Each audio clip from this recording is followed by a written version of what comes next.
Okay, so here is the file as I envisioned it. And if we look at the model that I've created, we have an independent column here. And I can move that column around. And you can see that there's a notch here where the column was, where the railings end. And the platform, the foundation, is all in one piece with no bits missing from the corner. And the railings end quite nicely at the column on both sides. So that's all good. And the way I did this was to create a column from a CAD polyline and then extruded it to make the column.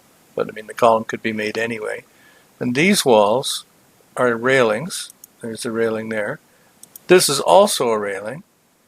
So what I do is I break the railing right at the edge of the column, and then flip the orientation of the railing so it's notice the handle's on the opposite side of the railing, and then I turn the wall invisible with this button here. So I did the same thing on both sides, and that is the whole process. So hopefully that answers the question of how to solve this tricky little problem with railings and independent columns. That would work anywhere along here. You could put a column wherever you like, or at all corners or whatever. So hope this helps, and if you have any other questions, feel free to contact me at my contact information on the forum. Bye for now.